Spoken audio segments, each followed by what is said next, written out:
গত বছর ১৪ জুলাই মধ্যরাতে সকল প্রতিবন্ধকতা ঠেলে ঢাকা বিশ্ববিদ্যালয়ের বিভিন্ন হল থেকে বেরিয়ে এসেছিলেন ছাত্রীরা।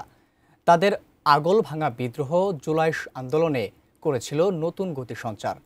সেই ঘটনার স্মরণে শিক্ষার্থীরা এখন ঢাকা বিশ্ববিদ্যালয়ের রাজু ভাস্কর্য চত্বরে সমবেত হয়েছেন। সহকর্মী একে আজাদের সহযোগিতায় সরাসরি চলে যাচ্ছে সেখানে। সেই ১৪ই জুলাই রাতের স্মরণে তারা তাদের সেই মিছিল স্লোগানগুলো দিচ্ছিলেন যে আমি কে তুমি কে, রাজাকার রাজাকার, এই ধরনের।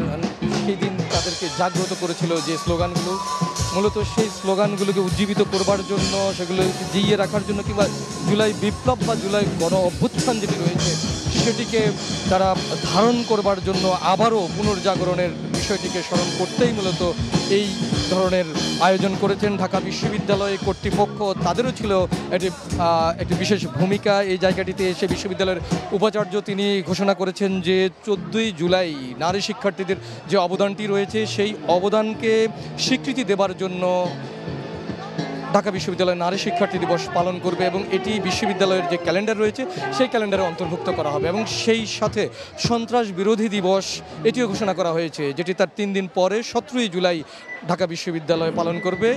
১৭ই জুলাই যে সন্ত্রাস বিরোধী দিবস পালন করবে এই বিষয়টিও ঢাকা বিশ্ববিদ্যালয়ের যে ক্যালেন্ডার রয়েছে সেখানে অন্তর্ভুক্ত করার ঘোষণা দিয়েছেন বিশ্ববিদ্যালয়ের উপাচার্য। এই অনুষ্ঠানটিতে ৫টি হলের নারী শিক্ষার্থীরা ছাড়াও ছেলেরাও বা পুরুষ শিক্ষার্থী যারা রয়েছেন তারাও এখানে এসে জড়ো হয়েছেন, উপভোগ করছেন তাদের কনসার্ট। সেই সাথে উপদেষ্টা আসিফ মাহমুদ সজীব ভূঁইয়া তিনি এসে শিক্ষার্থীদের মাঝে, কিংবা যে বৈষম্য বিরোধী ছাত্র আন্দোলনের ব্যানারে ১৪ই জুলাই যে তারা ধারণ করে যে আন্দোলন সংগ্রামকে এগিয়ে নেওয়ার জন্য এই জায়গাটিতে টিএসসিতে এসে জড়ো হয়েছেন, তিনি বলেছেন যে স্বৈরাচার কথা বলতে দিত না তাদেরকে। আর সেটি তারা ১৪ই জুলাই রাতে নানা স্লোগানের মাধ্যমে এই বিশ্ববিদ্যালয়ে নানা ধরনের